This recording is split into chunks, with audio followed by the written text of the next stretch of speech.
Bonjour à tous et bienvenue dans cette nouvelle vidéo. Aujourd'hui, nous allons discuter des agences spécialisées dans Amazon. C'est vrai qu'il y en a beaucoup et on ne sait jamais trop si elles gèrent bien votre compte. Alors si c'est le cas, je vais vous donner quelques tips pour savoir si oui ou non vous êtes bien géré par votre agence Amazon. Si ça vous intéresse, suivez-moi. On se retrouve donc derrière mon écran pour que je vous présente les quelques points que je vérifie pour voir si les agences spécialisées Amazon font bien leur travail. Donc le premier point que je regarde, c'est le taux de conversion. Pour cela, je vais dans Tarification, l'onglet Afficher le tableau de bord des prix. Puis vous voyez ici, il y a le taux de conversion. Il faut savoir qu'un taux de conversion en e-commerce en France, il est entre 2 et 3%. Sur Amazon, il est beaucoup plus élevé. En moyenne, il est à 10%. Et pour une entreprise qui a des fiches produits vraiment optimisées, des publicités vraiment optimisées, il peut monter jusqu'à 20%. Donc ça, c'est pour le taux de conversion et les chiffres. Mais moi, ce qui m'importe quand je regarde cet indicateur, c'est vraiment de voir s'il y a une évolution pendant la phase où l'entreprise gère votre compte Amazon. Donc, on peut l'observer via ce graphique. Si la courbe monte, c'est que l'agence met des bonnes optimisations en place parce que votre taux de conversation augmente. Ou sinon, si la courbe est en train de baisser, c'est que l'entreprise n'est pas au rendez-vous des tâches que vous lui demandez de faire parce que votre taux de conversion est en train de descendre. Donc, le deuxième point que j'aime bien regarder, c'est la fiche produit. Donc, pour cela, je vais dans Stock, Gestion du stock si vous vendez vos produits en FBM, Gestion du stock expédié par Amazon si vous vendez vos produits en FBA. Puis, vous cliquez sur Modifier. Donc là, vous rentrez vraiment dans le back-end de votre fiche produit. C'est là où vous allez retrouver toutes les informations sur votre fiche produit. Donc, ici, je vais inscrire fiche produit. La première chose que j'aime bien regarder, c'est le titre. Donc pour cela, vous allez dans Informations de base et vous avez ici le nom du produit. Il faut savoir que vous pouvez aller jusqu'à 200 caractères. Sachant que plus vous mettez de caractères, plus vous mettez de mots-clés, plus votre produit est référencé. Donc il est important de se rapprocher au maximum de ces 200 caractères. La deuxième chose que j'aime regarder, c'est la partie description. Donc la description,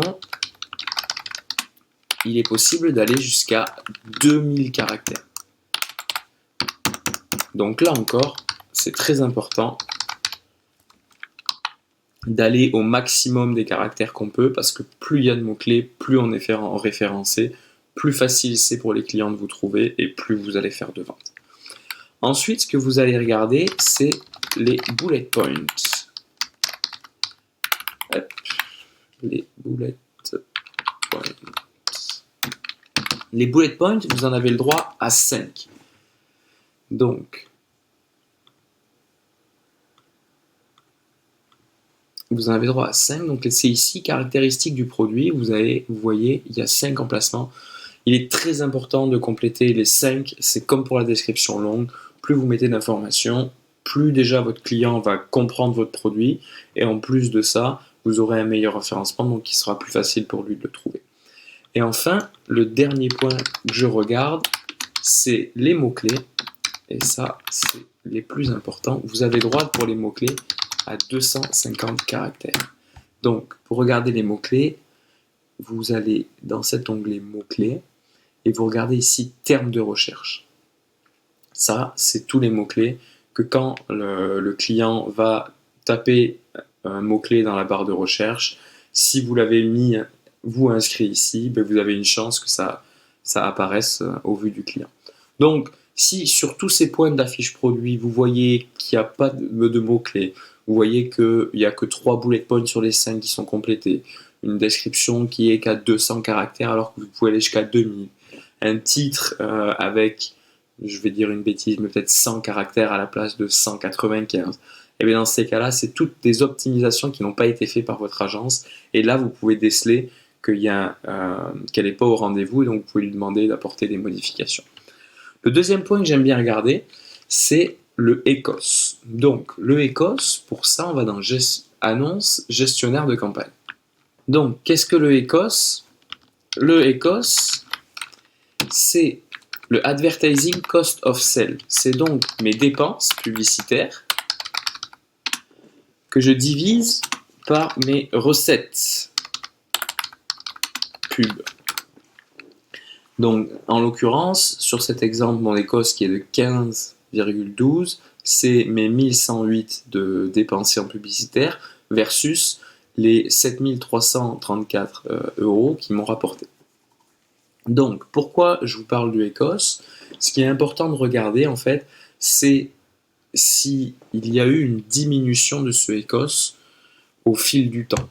Donc, pour cela, vous allez sélectionner les dates. Donc, vous allez prendre, admettons, du 1er janvier au 31 janvier. Vous allez regarder le ECOS. Vous allez prendre du 1er au 29 février. Vous allez regarder le ECOS. Et vous allez voir s'il diminue.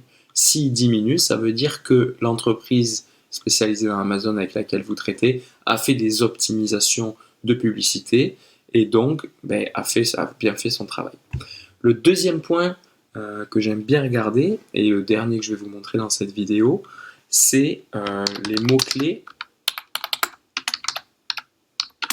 négatifs. Donc, qu'est-ce que les mots-clés négatifs? C'est sur les campagnes de publicitaires qui sont en automatique. Donc, pour cela, vous allez cliquer sur une campagne publicitaire en automatique. Vous allez cliquer donc, sur un des groupes de cette publicité. Dans mon cas, il n'y a qu'un seul groupe. Et puis là, ici, vous allez avoir un onglet qui s'appelle ciblage négatif. C'est ici que vous allez cliquer et que vous allez vous rendre compte si oui ou non il y a des mots qui sont ciblés en ciblage négatif. Pourquoi c'est important qu'il y ait des mots ici? Je vais vous donner un exemple. C'est qu'admettons, on vend du shampoing et on a créé une campagne de publicité en automatique. Donc c'est Amazon qui gère cette campagne. Puis Amazon, sur le mois de janvier, il a dépensé 10 € sur le mot-clé shampoing cheveux gras. Sauf que sur ces 10 € dépensés, il a fait 0 vente. Donc moi, ce que je vais faire, si jamais j'étais l'agence en question, je vais dire sur le mot-clé shampoing cheveux gras, vu que je fais aucune vente sur ce mot-clé, en le plaçant en ciblage négatif, je vais dire à Amazon, n'enchéris plus sur ce mot-clé. Et donc forcément, plus vous avez des mots-clés dans les ciblages négatifs, plus votre ECOS est censé diminuer. C'est comme ça qu'on optimise, c'est une des façons qu'on optimise une campagne publicitaire. Et voilà, maintenant vous connaissez les indicateurs pour savoir si votre agence fait du bon travail ou non. Si jamais vous voulez en savoir plus, sachez qu'on propose un audit gratuit en cadeau jusqu'au 20 mars 2020. Donc si jamais ça vous intéresse, vous avez juste à me contacter, soit par commentaire, soit par message privé, puis je me ferai un plaisir de faire cet audit pour vous. En vous souhaitant une bonne journée, au revoir.